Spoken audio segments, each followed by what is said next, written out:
Nah, inilah yang diajarkan Nabi SAW kepada para sahabat. Ukhuwah dengan makna syu'ur, perasaan. Dan Nabi orangnya ngerasa banget apa yang dirasakan orang lain. Sehingga Nabi merasa sedih dengan kesedihan kaum muslimin. Merasa bahagia dengan nikmat dan kesenangan kaum muslimin. Sehingga keadilan harus ditegakkan. Itu namanya ukhuwah.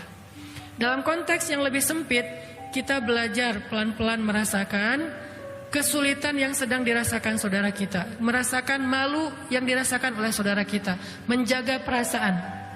Makanya Nabi pernah menyampaikan beberapa contoh, diantaranya dalam kitab Riyadhus Shalihin itu ada tuh, larangan mempermalukan saudaranya di depan dia. Salah satu hadisnya, janganlah kalian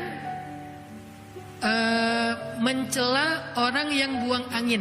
Sampai itu dibahas dalam hadis. Janganlah kalian mencela orang yang buang angin. Kenapa kalian mencela dan mentertawakan sesuatu yang kalian lakukan juga? Jadi nggak boleh diketawain. Kenapa kok Nabi sampai menyampaikan hadis ini? Gara-gara dalam satu majelis, namanya juga orang mungkin lagi nggak enak badan kali ya. Dalam satu majelis ada seorang laki-laki, maaf, buang angin dan kedengaran. Yang lain kan jadi ketawa ya. Dan itu kan kayak otomatis gitu kan. Yang lain pada ketawa, dia malu karena kayak ya aib banget kan. Terus yang lain pada ketawa, dia malu banget. Dia kayak udah nggak tahu harus buang muka kemana gitu kan ya. Terus Nabi langsung menetralisir keadaan dengan mengatakan, janganlah kalian mencela atau mentertawakan orang yang buang angin. Kenapa kalian mentertawakan sesuatu yang kalian juga melakukannya? Artinya semua orang punya masalah yang sama, cuman mungkin ada yang nggak sengaja gitu di tempat umum dan seterusnya, sehingga nggak usah dibahas, nggak usah diketawain. Saya juga pernah kayak gitu, lagi kajian, tiba-tiba di soft paling depan ada seorang akhwat nggak sengaja buang angin dan bunyi. Sebelah-sebelahnya udah pada dengar tuh, terus mereka kayak langsung nyari tersangka gitu kan, mana gitu kan ya. Saya juga dengar, saya aja yang duduknya di sini tuh dengar. Apalagi yang di sebelahnya kan, saya dengar dan saya tahu orangnya, tapi saya nggak mau ngelihat ke arah dia. Supaya apa? Ke distract langsung, nggak usah dibahas, nggak usah difokus, nggak usah di zoom in, nggak usah di capture ya. Udah biarin aja. Terus akhirnya saya kayak langsung ngedistract dengan kajian dengan cerita-cerita, dengan apa. Orang yang tadinya noleh-noleh gitu ngelihat siapa. Karena saya membolkan lagi, kayak dipertegas lagi kajiannya, ceritanya. Nadanya dinaikin lagi dikit, akhirnya orang lagi jadi fokus dan lupa. Dia yang tadinya hampir malu, lama-lama jadi netral dan setelah kajian udah lupa. Ini sampai segitunya diperhatikan dalam Islam, menjaga perasaan, jangan membuat orang ilfil, bete dan seterusnya. Dan itu ukhuwah banget. Dan itu nggak hanya kepada orang yang soleh, karena ukhuwah itu tidak hanya berlaku kepada orang yang sudah sama-sama ke masjid, orang yang sudah sama-sama sholat, bahkan kepada orang yang belum ke masjid, belum hijrah pun itu tuh dijaga. Supaya apa? Jangan sampai bikin dia ilfil dengan kebaikan sehingga dia semakin ngegap, semakin berjarak, semakin menjauh dari kebenaran. Islam itu harus mampu Muslim itu ya'lif wa yu'laf. Orang Islam itu dia mudah merangkul dan mudah juga dirangkul. Itu orang Muslim banget tuh. Kalau sulit merangkul, sulit dirangkul, artinya dia kayak sombong, dia tuh eksklusif, dia itu bikin jarak, ngegap banget dengan orang lain. Dia bukan ciri-ciri Muslim sejati. Muslim itu ya'lif wa yu'laf.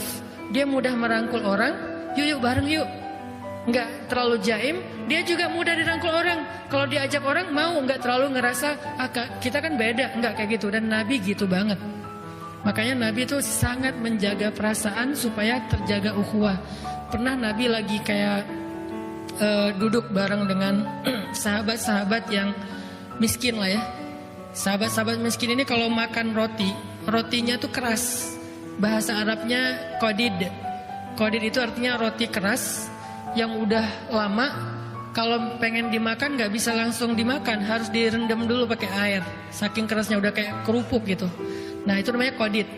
Nabi duduk di antara orang-orang miskin yang lagi kayak mau makan qadid gitu. Terus pas Nabi duduk di antara mereka, mereka jadi sungkan. Aduh nggak enak nih.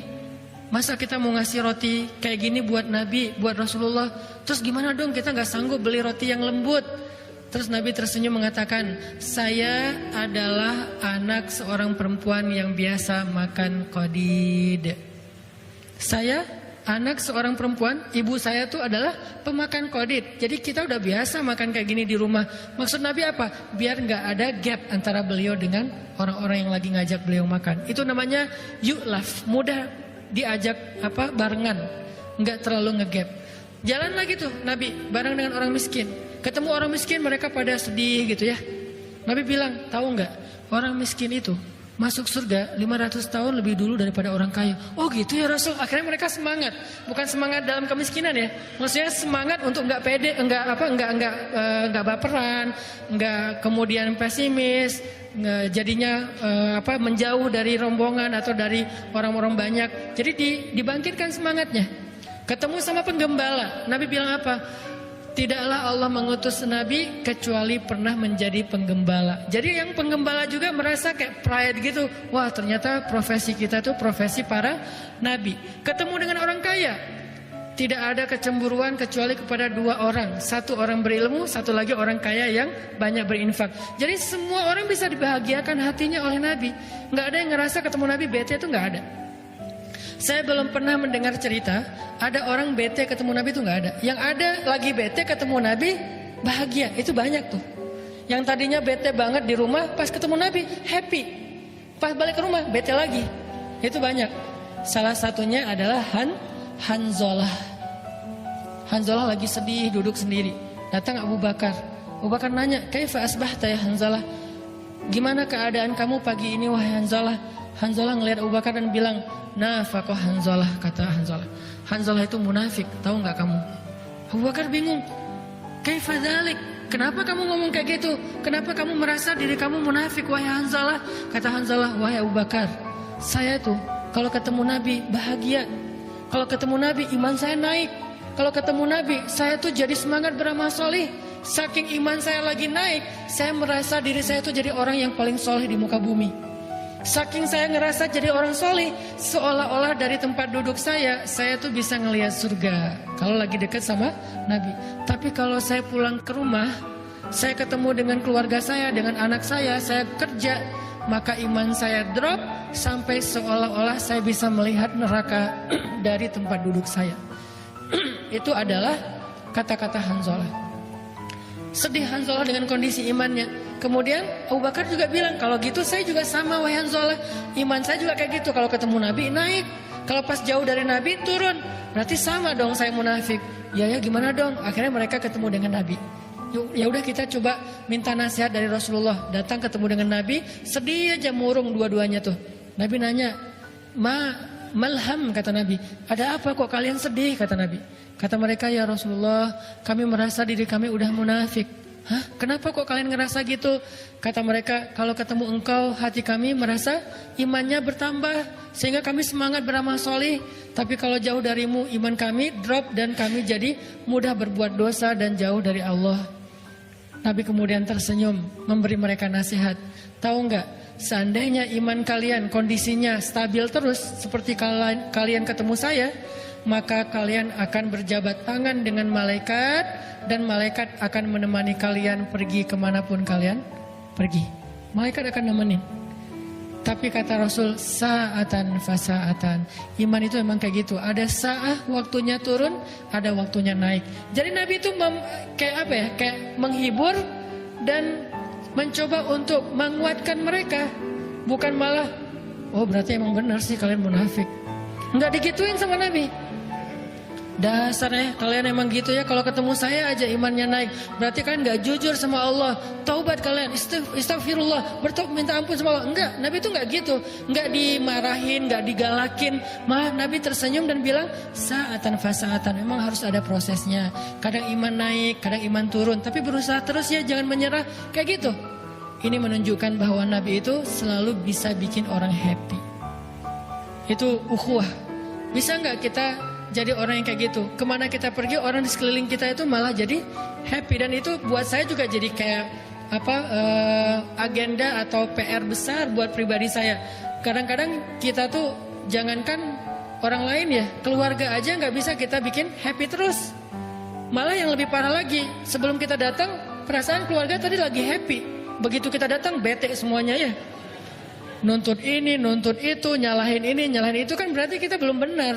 Belum menjaga nih persaudaraan, belum jaga perasaan orang lain, belum bisa ngerasain apa orang yang rasakan. Padahal Nabi sebaliknya. Kalau Nabi, orang yang benci sama beliau, ketemu beliau jatuh cinta.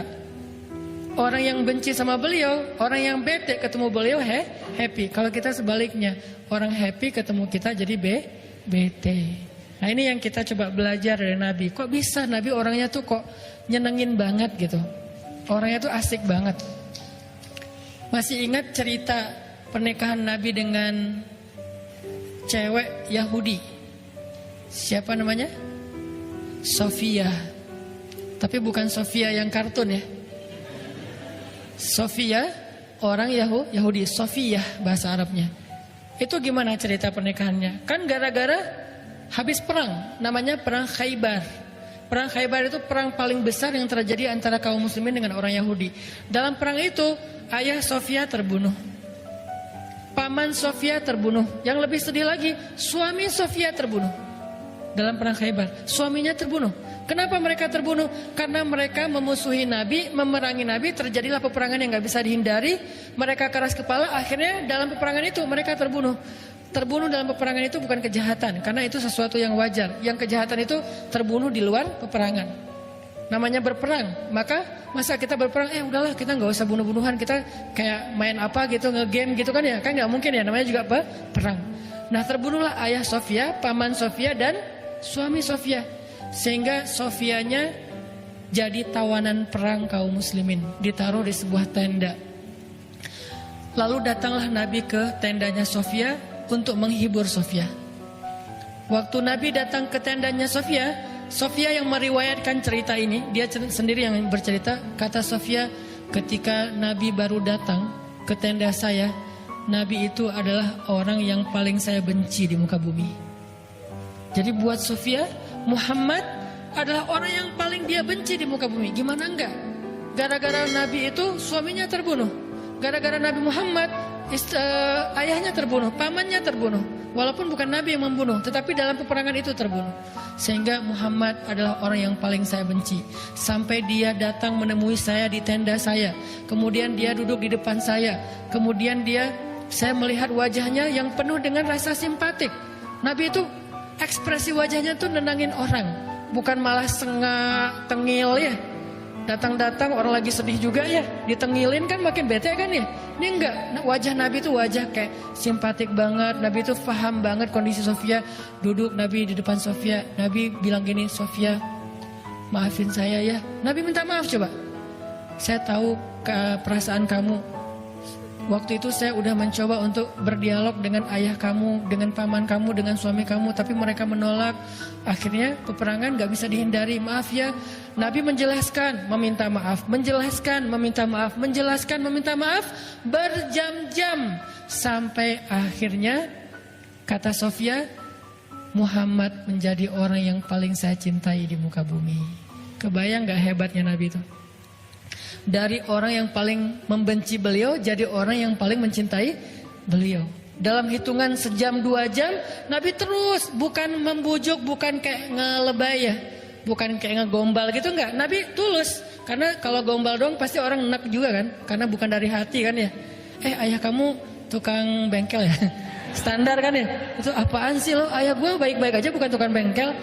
Akhirnya kayak jadi konyol, jadi nggak jelas.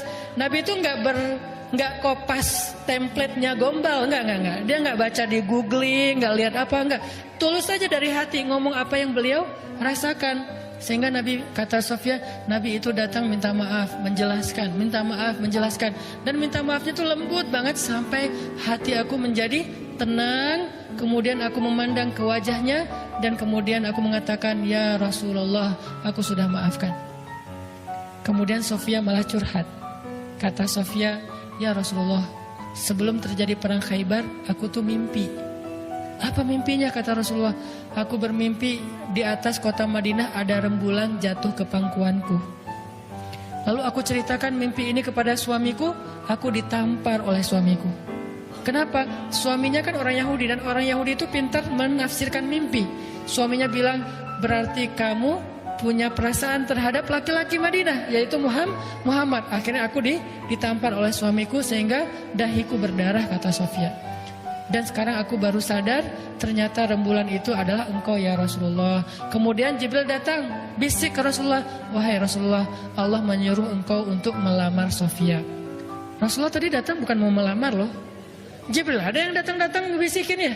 Rasulullah datang tuh tulus pengen menghibur, tapi kata Jibril, dan itu perintah Allah, lamar Sofia. Nabi kemudian, oh gitu ya. Kan Nabi orangnya baik loh ya, nggak ada modus ya. Datang pertama baik-baik terus ujung-ujungnya minta nikah gitu kan, enggak kayak gitu. Nabi itu nggak modus orangnya, benar-benar tulus. Tapi karena Allah dan Jibril yang nyuruh, akhirnya Nabi bilang, Sofia, aku ingin melamar kamu untuk belajar untuk menjadi pasanganku di dunia dan di surga. Sofia sebagai cewek nggak langsung jingkrak dong ya. Kan cewek itu gengsinya tinggi kan, dia jual mahal gitu. Oh, ya udah saya pikir-pikir dulu gitu kan ya. Nggak langsung nggak gitu sih. Karena kalau mereka kayak gitu nggak ada izahnya kan, nggak ada rasa harga dirinya. Makanya buat cowok kalau misalnya digituin bukan berarti dia nolak, dia tuh lagi kayak minta dikejar. Itu cewek banget lah. Akhirnya Sofia, ya udah saya pikir-pikir dulu. Besoknya Nabi datang lagi, Sofia sudah memberikan jawaban bahwa Sofia bersedia, maka nikahlah, jadilah Sofia salah satu di antara pendamping Nabi di dunia dan di surga. Di sini ada pelajaran penting, gimana Nabi itu orangnya empati banget dengan perasaan orang lain sampai bisa menenangkan hati orang, dan akhirnya orang itu menjadi malah mencintai beliau. Dari yang membenci jadi mencintai. Dan itu bukan cuman Sofia. Ada lagi nanti cerita orang yang pengen bunuh Nabi kan. Dia datang jauh-jauh bawa pisau yang udah beracun, dipakein racun, kalau kena walaupun gak nusuk juga, asal kegores saja itu bisa jadi orang keracunan dan kemudian meninggal. Dia datang pengen bunuh Nabi, tapi Allah sudah melindungi Rasulnya sehingga dia ketangkap sama sahabat, lalu dia diikat di salah satu tiang Masjid Nabawi. Jadi dulu Masjid Nabawi juga berfungsi sebagai penjara, diikat di tiang masjid. Nabi tahu itu pembunuh, orang yang mau membunuh beliau, tapi setiap Nabi ke masjid, Nabi sengaja ngelewatin jalan yang sampai bisa ketemu dengan orang itu. Jadi bukan langsung masuk ke masjid, muter dulu. Pas ketemu nama dia, Nabi nyapa gitu. Gimana keadaan kamu? Pertama dia marah, tahu diikat, nanya keadaan. Marah kan? Oh ya udah, Nabi masuk lagi. Terus Nabi nyamperin lagi, kasih minum. Gimana keadaan kamu? Tahu. Terus masuk lagi. Besok lagi kayak gitu, sampai beberapa hari, lebih dari seminggu. Setiap hari Nabi nyamperin dia, setiap hari Nabi nanya keadaan dia, setiap hari Nabi ngasih dia minum, ngasih dia makan. Sampai setelah beberapa hari digituin dengan akhlak Nabi yang lembut, wajah Nabi yang berseri-seri, Nabi nanya, gimana keadaan kamu? Dia bilang, baik Muhammad. Berarti udah hatinya udah tenang nih. Nabi bilang ke sahabat, lepaskan ikatan dia, karena dia udah tenang sekarang. Dilepasin ikatannya. Kemudian Nabi ngobrol sama dia, Nabi kemudian mengajak dia untuk sama-sama merenungkan supaya nggak jadi orang yang memusuhi Nabi lagi. Nabi mencoba mengambil hatinya. Setelah beberapa lama Nabi bicara dengan dia, kemudian dia mengatakan, wahai Muhammad, dulu engkau adalah orang yang paling saya benci dan ingin saya bunuh. Maka sekarang setelah melihat akhlakmu, engkau adalah orang yang paling saya cintai dan saya ingin menjadi pembelamu sampai berubah. Saya ingin masuk Islam wahai Muhammad. Bagaimana caranya? Akhirnya Nabi mengatakan, caranya maka sekarang kamu harus mandi dulu, kemudian kamu pulang ke rumahmu, kemudian diberikan beberapa bekal yang harus dia lakukan sampai dia balik lagi. Setelah itu kemudian dia menjadi seorang muslim. Ini nih akhlak, menjaga ukhuwah. Bahkan kepada orang yang belum dapat hidayah. Kenapa? Karena hanya dengan akhlak jalan seseorang untuk pulang kepada Allah. Kalau dia udah ilfil duluan dengan akhlak kita, bagaimana dia akan kembali kepada Allah? Ngelihat jalan kembali kepada Allah itu kayak serem gitu. Dan di sepanjang jalan itu banyak orang galak. Males balik ke Allah, kenapa? Banyak orang galak di jalannya. Baru jalan selangkah udah dimarah-marahin, jalan 2 langkah dimusuhin, jalan 3 langkah dituduh masuk neraka. Belum juga mau kembali ke Allah sudah masuk neraka. Akhirnya balik lagi deh gua. Daripada gua dimarah-marahin di sana, mending gua di sini aja diterima sama lingkungan gua yang sekarang, kan gitu ya. Maka ternyata salah satu rahasia dakwah Nabi, beliau itu ya'lif wa yu'laf. Beliau itu mudah merangkul orang lain dan juga mudah untuk dirangkul oleh orang lain. Arti mudah dirangkul itu bukan dipengaruhi, tetapi mudah sekali kalau orang mengajak beliau kepada kebaikan atau untuk menolong, maka Nabi pasti akan menolong. Ini adalah contoh Nabi menjaga ukhuwah. Sehingga menjaga ukhuwah itu menjadi salah satu di antara risalah ataupun misi utamanya Rasulullah SAW dalam berdakwah. Lalu nanti kita juga baca di dalam Al-Quran banyak banget ayat-ayat tentang menjaga ukhuwah. Di antaranya cara menjaga ukhuwah itu adalah dengan berbaik sangka. Allah berfirman, ya ayyuhalladzina amanu jtanibu katsiran minadh-dhann inna ba'dadh-dhanni itsmun. Wahai orang yang beriman, jauhilah sebagian besar prasangka. Inna ba'dadh-dhann itsmun, karena sebagian besar prasangka itu adalah dosa. Allah mengajarkan tentang berprasangka baik, dan kemudian Rasulullah dan para sahabat mencoba untuk mempraktekannya dalam kehidupan mereka. Lalu muncullah cerita-cerita indah tentang berprasangka baik. Salah satunya terjadi kepada, kalau nggak salah namanya Tolha. Tolha ini adalah sahabat Nabi yang kaya lalu jatuh miskin. Ketika dia kaya, dia punya temannya banyak.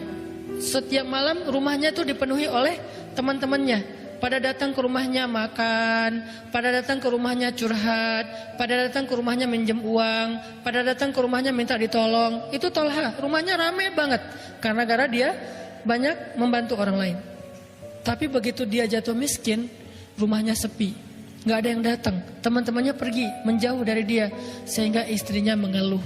Kata istri Tolha, Tolha, sekarang kamu tahu kan, ternyata teman-teman kamu itu nggak ada yang tulus mencintai kamu, nggak ada yang jadi sahabat sejati. Dulu aja ketika kamu kaya, mereka sering datang ke rumahmu. Sekarang giliran kamu jatuh miskin, mereka udah nggak pernah lagi datang kepadamu. Wajar nggak kata-kata ini? Wajar. Bahkan mungkin kita pernah ngerasa kayak gitu. Tapi tahu nggak jawaban Tolha kayak gimana? Ketika istrinya mengeluh seperti itu, Tolha mengatakan, justru mereka itu teman yang sangat pengertian, kata Tolha. Istrinya bingung, pengertian gimana maksud kamu? Dulu ketika aku punya banyak uang, mereka merasa nyaman meminta tolong kepada aku karena itu tidak akan memberatkan aku.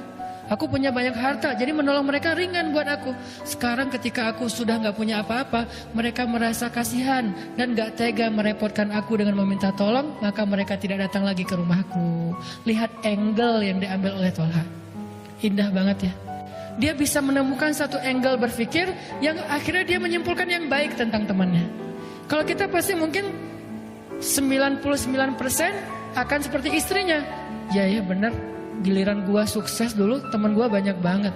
Semuanya pengen datang bareng, jalan bareng segala macam, pengen segrup, pengen punya nomor telepon gua. Pokoknya kemana gua pergi rame tuh. Sekarang giliran gua udah susah, udah nggak eksis dan segala macam, udah pada nggak ada tuh. Bahkan di Japri aja nggak pada nge-read, nggak pada ngebales. Di grup juga udah nggak. Kalau gua broadcast udah nggak ada yang ngerespon, diem aja.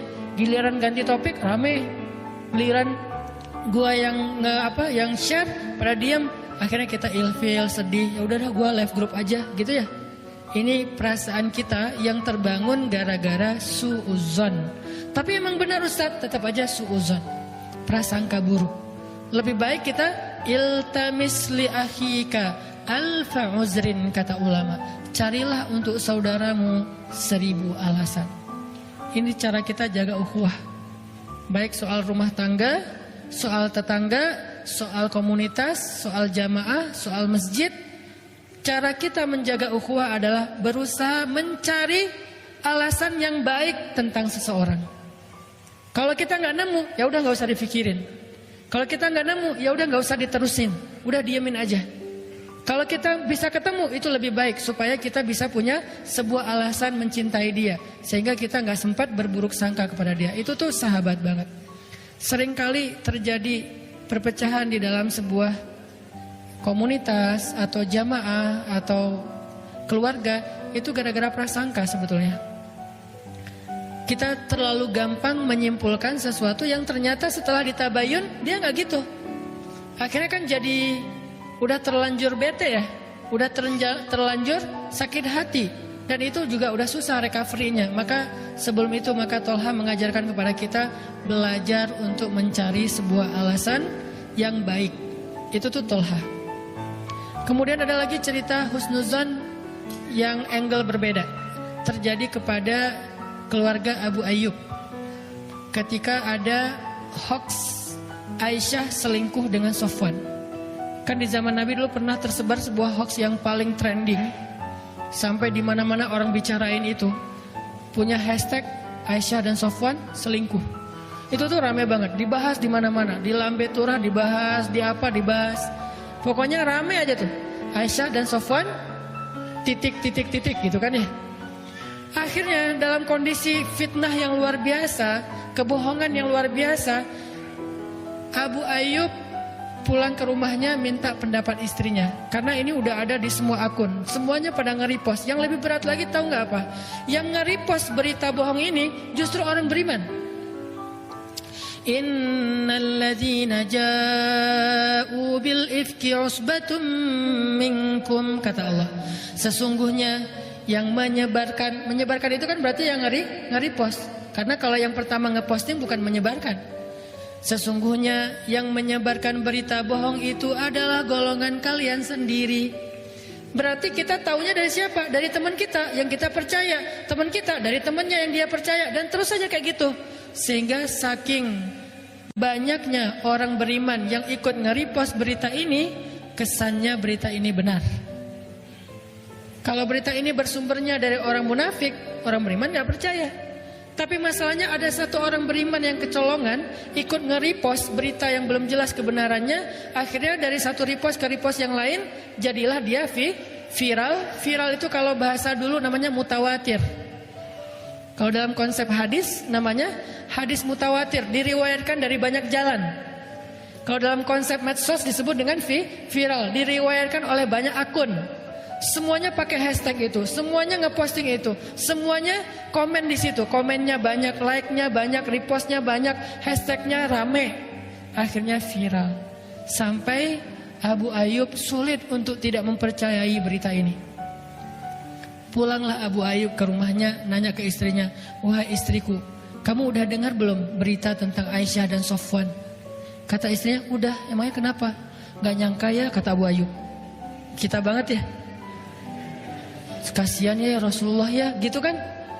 Gak pernah kebayang ya Aisyah sama Sofwan bisa kayak gitu.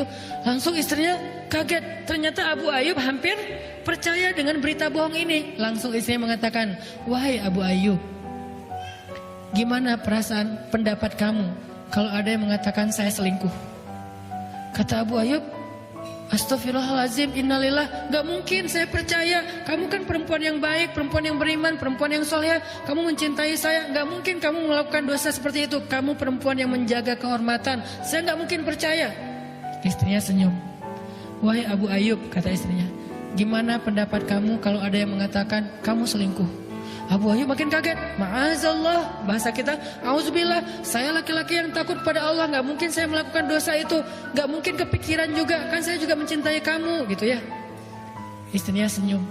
Terus istrinya bilang, wahai Abu Ayyub, sesungguhnya Aisyah itu lebih solehah dari